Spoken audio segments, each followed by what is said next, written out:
মাঝে চাওয়া পাওয়ার এই জীবন সাজে প্রয়োজনে পাশে দাঁড়ায় একজন সহযাত্রী তাকে নিয়ে পথ চলা কিছু হারানো কিছু প্রাপ্তি গল্প কথার এইখানে স্বপ্ন গাথার অনুরণে তাকে নিয়ে পথ চলা কিছু হারানো কিছু প্রাপ্তি গল্প কথার এইখানে স্বপ্ন গাথার অনুরণে সহযাত্রী সহযাত্রী সহযাত্রী সহযাত্রী। আচ্ছা, আপনি ওনাকে বিয়ের প্রস্তাব দিয়ে ফেলেননি তো? না না, পাগল নাকি? আপনার পারমিশন ছাড়া আমি ওকে এটা কি করে বলি? অ্যাকচুয়ালি আমি ওর মানসিক অবস্থাটা জানতে চাইছিলাম। তুমি কি আবার আগের লাইফে ফেরত যাবে? অস্ত্র দেখে টেন্ডারবাজি করবে, চাঁদাবাজি করবে? আচ্ছা, তুমি কিন্তু আমাকে আগেই প্রমিস করেছো তুমি আর কখনো অতীতের লাইফে ফেরত যাবে না। আপনার জায়গায় যদি অন্য কোনো মেয়ে থাকতো কবে ভাইয়াকে ডিভোর্স দিয়ে চলে যেত। ডিভোর্স ছেলেদের জন্য কোনো শাস্তিই না, ওরা বরঞ্চ সেটাতে খুশিই হয়। তুমি যদি ডিভোর্স দিতেই চাইতে তাহলে তুমি ব্যাপারটা সরাসরি মা আমাকে জানাতে, হুট করে ঢাকায় চলে আসতে না। আমি ঢাকায় না অন্য কারণে এসেছি।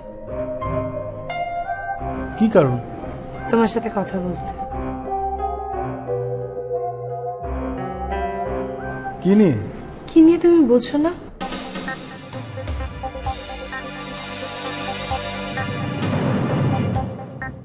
আমার মনে হয় ফ্রেশ হওয়া দরকার। It's been 8 hours জার্নি করে এসেছি, তোমারও ফ্রেশ হওয়া দরকার। হ্যাঁ, আমার মনে হয় না আর একটু পরে ফ্রেশ হতে গেলে তোমার মহাভারত অশুদ্ধ হয়ে যাবে। এক্স্যাক্টলি, অশুদ্ধ হয়ে যাবে।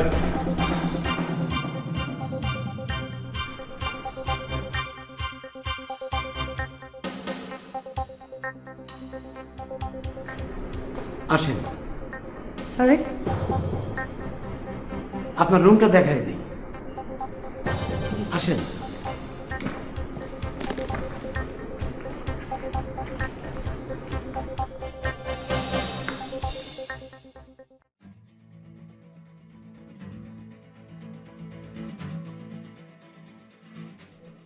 ভাবি, আপনার জন্য লেবু শরবত বানিয়ে এনেছি। বাহ বাহ বাহ বাহ, তা হঠাৎ আমার জন্য তো শরবত বানানোর শখ হলো কেন শুনি? হঠাৎ কেন বলছো ভাবি? আমি আসার পরেই তো তোমার রান্নার দায়িত্বটা নিতে চেয়েছিলাম, তুমিই কিন্তু আমাকে না করেছিলে। তো তোমাকে যে কাজটা দিয়েছিলাম সেটা কি করলে? কাজ শুরু করে দিয়েছি ভাবি। ভাইয়ার সাথে একটু ফ্রি হওয়ার চেষ্টা করছি ভাবি, যাতে ভাইয়া তার মনের কথা সব পটপট করে আমাকে বলে দেয়। কি মনে হয়, বলবে? আমার তো বিশ্বাস বলবে। দেখো কি করতে পারো। ওকে ভাবি। ভাবি, শরবতটা খেয়ে নিন। লক্ষ্মী ভাবি আমার। ওকে।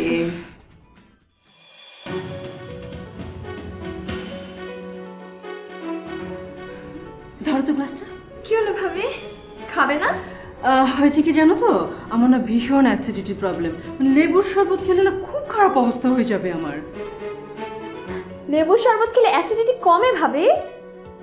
ও ভালো কথা, তুমি না সেদিন বললে তোমার অ্যাসিডিটি আছে, তাহলে তুমি খাও। আমি? তুমি? আমি তো সকালেই খেয়েছি ভাবি। আবার খাও, তাতে কি হয়েছে? তোমার অ্যাসিডিটি কমেছে এটা আমি দেখতে চাই, তারপর আমিও খাবো। খাও। না না না না, আরে খাও তো, কি আছে, অ্যাসিডিটি কমাতেই তো কথা। খাও খাও খাও, পুরোটা পুরোটা শেষ করো। গুড। খাও। আন্না ভাবি।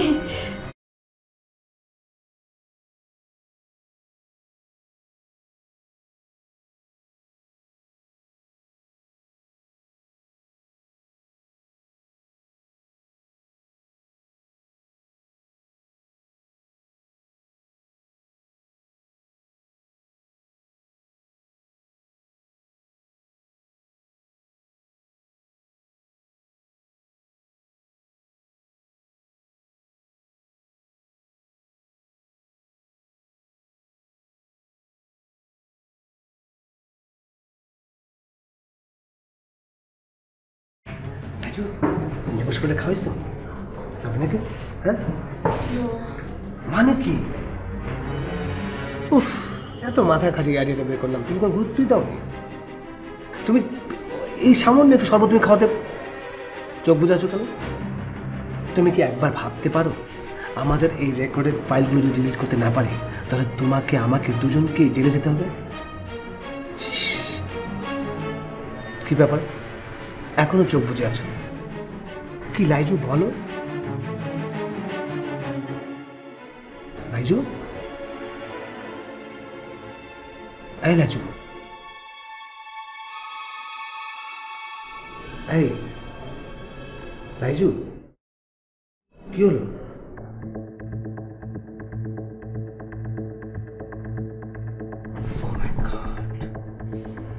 তাহলে কি ঘুমের ওষুধ মেশানো শরবত সাবুকে না খাওয়ে নিজেই খেয়ে ফেলেছে? কাহিনী পরিষ্কার, সাবু ওকে সন্দেহ করেছে, লাইজুকেই খেতে বলেছে এবং ও খেয়েছে। পরিস্থিতি জটিল হয়ে গেল। না, এই মাথামোটা মেয়েটাকে নিয়ে কিচ্ছু হবে না, যা করার আমাকেই করতে হবে। কি করা যায়? উফ, ঠান্ডা মাথায় ভাবতে হবে।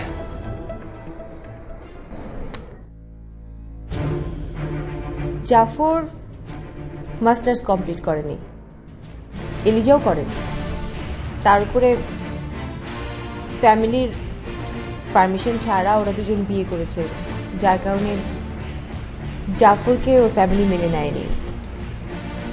এলিজার ক্ষেত্রেও তাই। এখন দুজনাই ওদের ফ্যামিলির কোনো সাপোর্ট পাচ্ছে না। ওদের এভাবে বিয়েটা করা ঠিক হয়নি।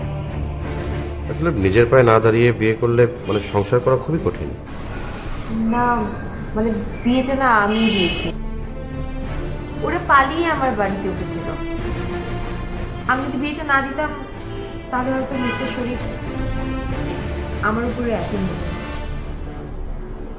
আর আমার কেন যদি মনে হয়েছিল যদি বিয়েটা হয়ে যায় তাহলে মিস্টার শরীফ হয়তো একটু নমনীয় হবেন, ইভেন হয়েছিলও তাই।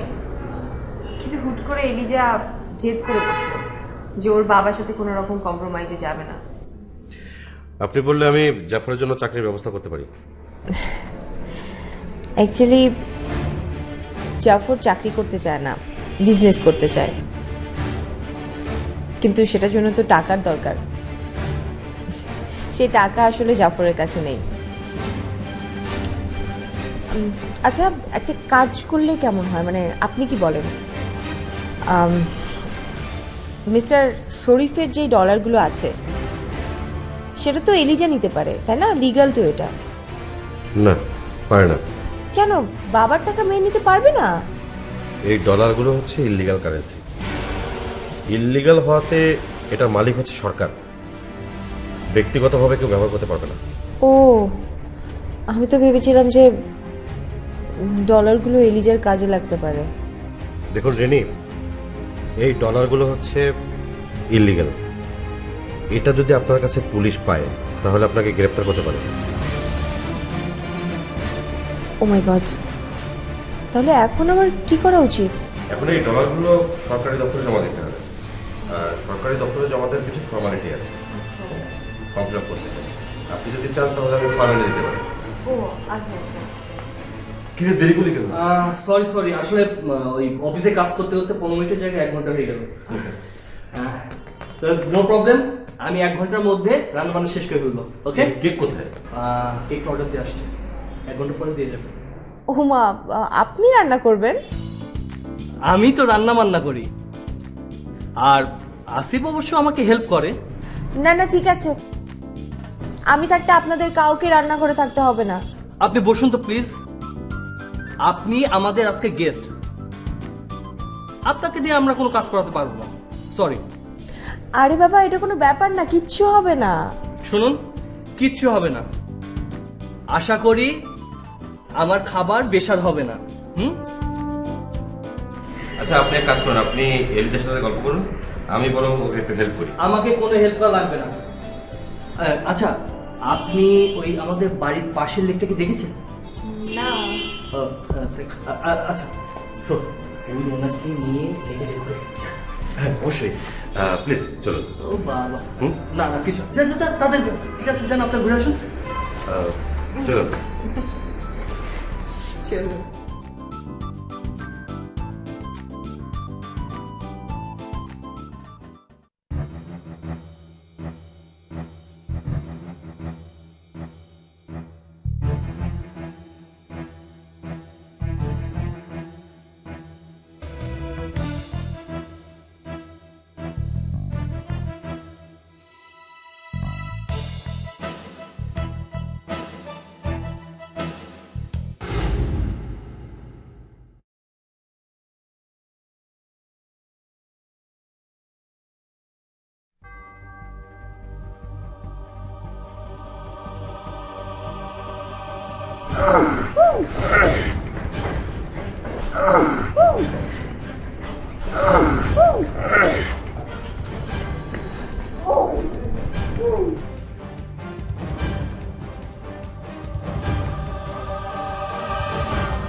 না, ও মাই গড, না না, ওকে আমি মারতে পারি না।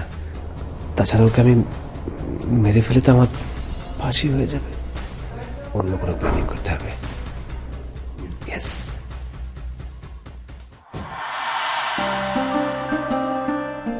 আরে বাবা, কি ব্যাপার মা, ফোন বন্ধ রেখেছো কেন? ফোন বন্ধ রাখনি তো বাবা, ফোন চার্জ হচ্ছিল না, মনে হয় ব্যাটারির কোনো প্রবলেম হয়েছে। তানজিনার ফোনও বন্ধ, সেই 3টার পর থেকে অনেকবার ফোন করেছি, ফোন বন্ধ। ও তো বাসায় নেই বাবা। বাসায় নেই? কোথায় গেছে? আমাকে তো বলে যায়নি বাবা। কখন বের হয়েছিল? হ্যাঁ, 9:30টার দিকে। তুমি জিজ্ঞাসা করবে না কোথায় যাচ্ছে? জিজ্ঞাসা করেছিলাম, বৌমা কিছু বলেনি। মা, তোমার সাথে আমার কিছু জরুরি কথা আছে। আশ্চর্য, তো অফিস থেকে কাপড় চোপড় ছাড় কিছু খা, তারপরে কথা বলি। না মা, এখনই বলতে হবে। এসো তো, এসো।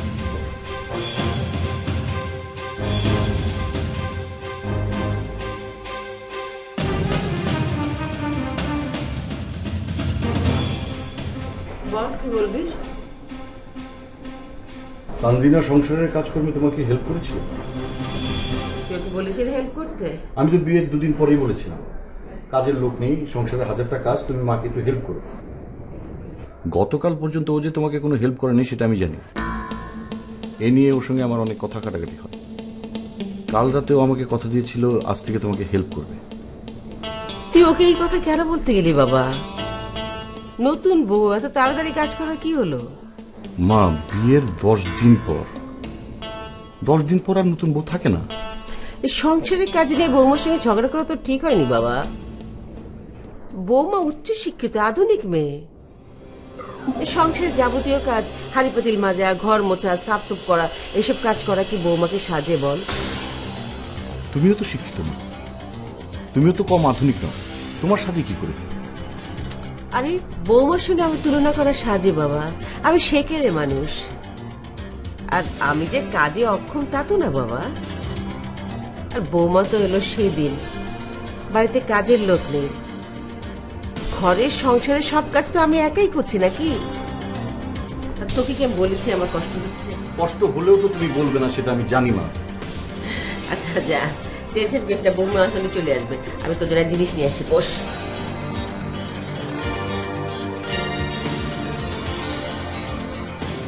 তোমার কথা না শুনে আমি বোধহয় ভুলই করলাম না। মা, আমি একটু। কি আবার বেরোচ্ছিস? হ্যাঁ মা, একটু জরুরি অ্যাপয়েন্টমেন্ট আছে। একটু পরে বেরোলে হয় না বাবা? কেন হবে না? তোমার কথা শোনার চাইতে আমার অ্যাপয়েন্টমেন্ট বড় না মা। তোর সাথে কিছু কথা আছে বাবা। বলো মা। তুই তো জানিস বাবা, ছোটবেলায় লঞ্চ ডুবিতে বাবা মা মারা যাওয়ার পর নূপুর ওর চাচার বাড়িতেই মানুষ। ওর চাচি কোনোদিন মেয়েটাকে আপন মেয়ের মতো ভাবেনি, কাজের লোকের মতো খাটিয়েছে।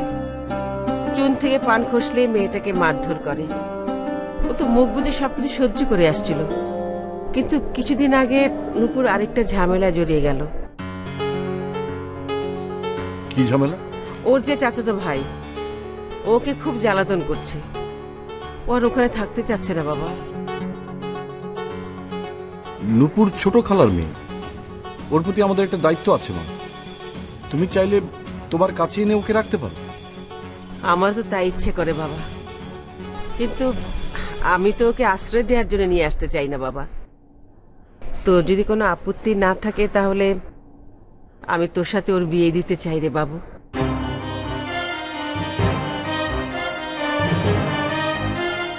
মা তুমি তো জানো যে আমি শিক্ষিত মেয়ে বিয়ে করতে চাই। ও তো মাত্র এসএসসি পাস। বিএমএ পাশ করলে তো শিক্ষিত হয় না বাবা। কিভাবে সংসার চালাতে হয়, কিভাবে শ্বশুর শাশুড়ি দেওয়ার ননদকে মানিয়ে চলতে হয়, কিভাবে সবকিছু ম্যানেজ করতে হয়, সেটা হলো সবচেয়ে বড় শিক্ষা বাবা। তোর বাবা বেঁচে থাকতে নূপুর তো প্রায় প্রতিদিনই আমাদের বাসায় আসতো। আমি ওকে শিক্ষা দিয়েছি বাবা। তুই যদি ওকে বিয়ে করিস তাহলে তুই সুখী হবি বাবা। মা তোমাকে বলবো বলবো করে বলা হয়নি।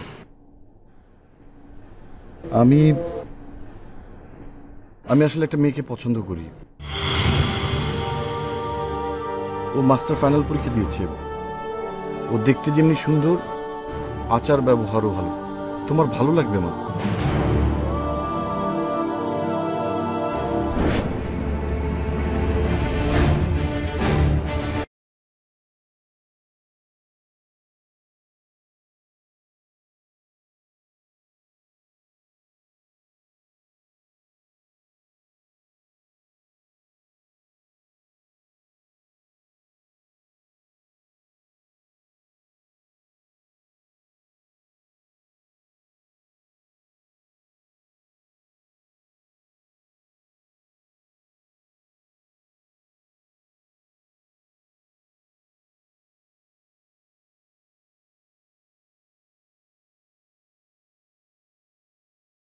অফিসে এই মুহূর্তে বাসায় নেই, কোনো প্রবলেম? না মানে হয়েছে কি, ওই তানজিলা সেই সকালবেলা বাসা থেকে বেরিয়ে গেছে, এখন পর্যন্ত ফেরেনি। ওর মোবাইলটাও অফ পাচ্ছে। আচ্ছা, ও আমার বাসায় এলো কিনা আমি 8 ঘন্টা পরে জানাচ্ছি। শিওর, আমি তাহলে 8 ঘন্টা পরে ফোন দিচ্ছি। Thank you.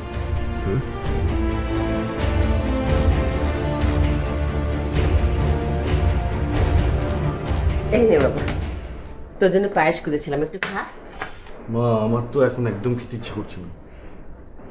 আচ্ছা, বৌমা কল ব্যাক করেনি? না, ওর ফোনটা অফ পাচ্ছে। হয়তো মোবাইলে চার্জ নেই। তুই ওর বোনকে ফোন করে দেখ না।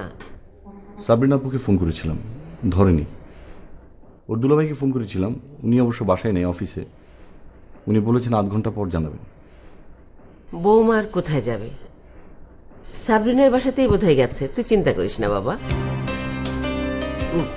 নে এখন পায়েসটা খাতো বাবা, খা।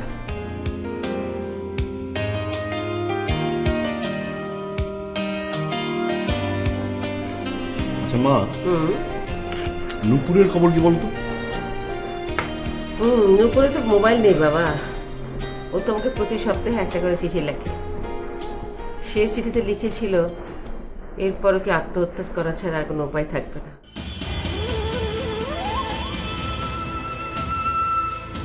তুমি ওকে চলে আসতে বলো। তা হয় না বাবা। কেন হয় না? এটা এখন তানজিনের সংসার।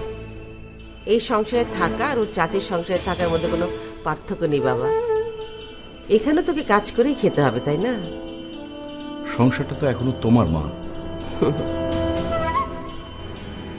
আসলে ছেলের বিয়ের পর বাবা মা ভাই বোন সবাই আশ্রিতই হয়ে যায়। সব বউরাই ভাবে এটা তারই সংসার। স্বামী ছাড়া সংসারে তার আর কেউ নেই। অন্যরা যে সংসারের অংশ সেটা কেউ ভাবে না বাবা। হ্যাঁ বাবা।